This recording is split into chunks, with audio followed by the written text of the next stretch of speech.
स्वागत है आर के स्टडी चैनल में। आज हम क्लास 12th की हिंदी यूपी बोर्ड हिंदी की सब्जेक्ट का पेपर का एनालाइज करते हैं कि आपको बोर्ड 2024 की बोर्ड परीक्षा में किस प्रकार का आपका पेपर आएगा और कौन कौन से क्वेश्चंस आपको किस प्रकार से करने हैं। आज इसको ही हम इस क्या कहते हैं मॉडल पेपर के माध्यम से हम समझने की कोशिश करेंगे किस प्रकार से आपको पेपर करना है और कैसे कैसे क्वेश्चंस आएगा। ठीक है, तो आपका पहले तो आपको बता दूं कि 3 घंटे 15 मिनट आपको समय मिलेगा पेपर करने के लिए, और जो आपका प्रश्न पत्र होगा 2 खंडों में विभाजित होगा, खंड क और खंड ख में।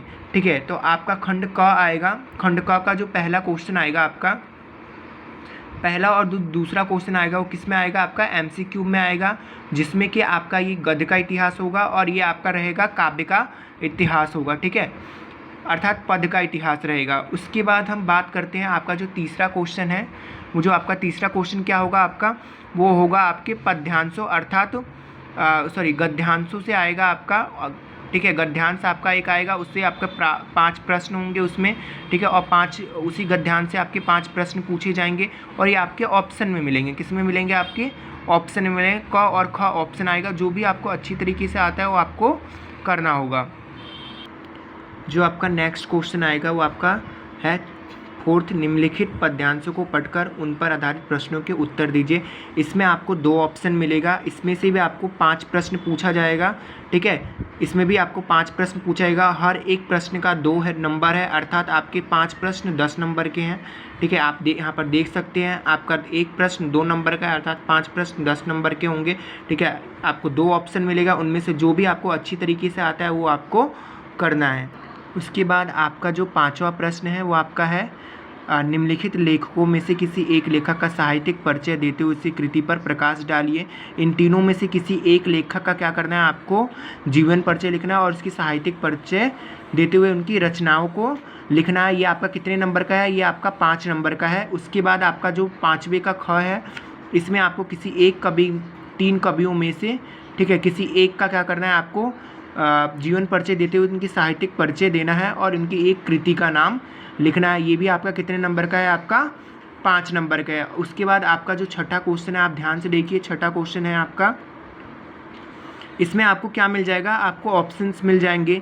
लाठी कहानी के आधार पर बानों का चरित्र चित्रण कीजिए, अर्थात और बहादुर कहानी की प्रमुख विशेषताओं का प्रकाश डालिए। इन दोनों में से कोई आपको एक ही करना है, चाहे आप लाठी की कहानी के आधार पर बानों का चरित्र चित्रण कर दीजिए या फिर बहादुर के कहानी की प्रमुख विशेषताओं का वर्णन कर दीजिए। आपकी इच्छा है, आपको जो भी इन दोनों में से जो भी अच्छी तरीके से आपको प्रश्न पत्र में आएगा, ठीक है, वो आपको करना है। ये आपका कितने नंबर का है, ये भी आपका 5 नंबर का आता है। ठीक है, उसके बाद आपका ये वाला सबसे मोस्ट इम्पॉर्टेंट पोर्शन है।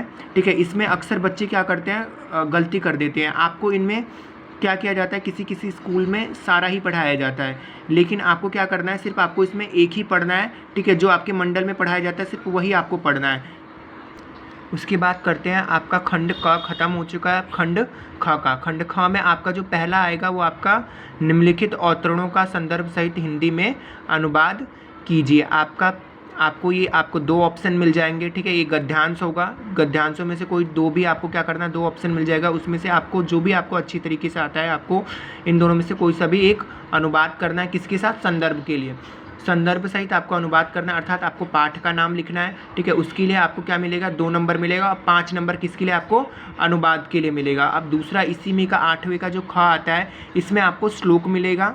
ठीक है, इन 2 श्लोक आपको मिलेगा, उनमें से किसी एक का क्या करना है, आपको संदर्भ सहित अनुवाद करना है। इसके लिए संदर्भ के लिए 2 नंबर और 5 नंबर आपको किसके लिए मिलेगा, अनुवाद के लिए मिलेगा। उसके बाद आपका जो 9वां प्रश्न है वो क्या है, निम्नलिखित प्रश्नों में से किसी दो के उत्तर संस्कृत में दीजिए। आपको 4 ऑप्शन मिलेगा।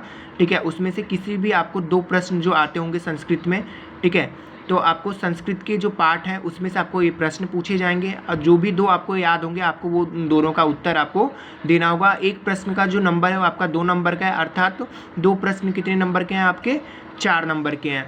उसके बाद नेक्स्ट की बात करते हैं, आपका जो जो 10वां है वो आपका क्या है, करुण रस अथवा बीर रस की परिभाषा उदाहरण सहित दीजिए। अर्थात आपको करुण रस का याद है या चाहे बीर रस की, इन दोनों में से किसी एक का ही रस का क्या करना है, आपको परिभाषा तथा उदाहरण सहित देना है। उसके बाद हम बात करते हैं यमक अथवा उपमा अलंकार की परिभाषा उदाहरण सहित दीजिए। इसमें आपको जो भी अच्छी तरीके से आता है वही आप क्या करेंगे, यमक का करें या फिर उपमा का करें, आपको जो भी अच्छी तरीके से आता है वही आपको करना है।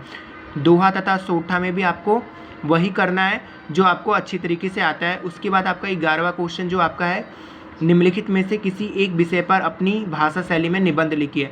आपको बहुत कम से कम 4 या 5 ऑप्शन मिल जाएंगे, ठीक है। निबंध का टॉपिक के ऑप्शन मिल जाएंगे आपको, जिस भी पर भी बहुत अच्छी तरीके से याद करके आप गए होंगे आप उस पर लिखिएगा, ठीक है।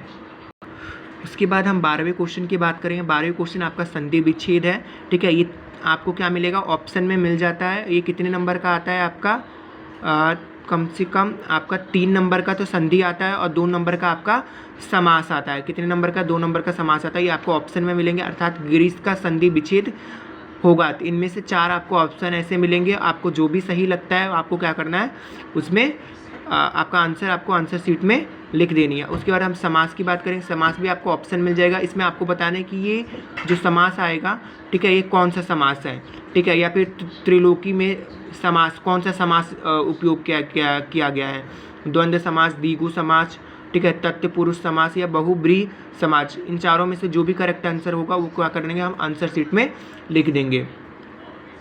उसके बाद हम बात करेंगे 13 में क्या करना है आपको, लकार पुरुष तथा वचन का रूप लिखना कि सरिते शब्द रूप और सरित का क्या है बच्चा, ये कौन सा चतुर्थी बहुवचन है या द्वितीय बहुवचन है या एक वचन है। आपको इसमें ऑप्शन मिल जाएगा और आपको ऑप्शन जो भी आपको सही लगता है वो आपको आंसर शीट में लिखना होगा, ठीक है। आपका घ वाला भी आपका ऐसे ही रेखांकित पदों में से किसी 2 में प्रयुक्त विभक्ति तथा उससे संबंधित नियमों का उल्लेख कीजिए, ठीक है। इसमें बताना है कि आपकी कौन सी विभक्ति है, ठीक है, फल का है, पुत्र का है, विद्यालय का है, किसका है, ठीक है। और आपको उसमें क्या बताना है, एक वचन है, बहुवचन है या द्विवचन है, ठीक है। धन्यवाद। अगर आपको सही समझ में आता है, ठीक है, तो लाइक कीजिए, सब्सक्राइब कीजिए और ज़्यादा से ज़्यादा शेयर कीजिए।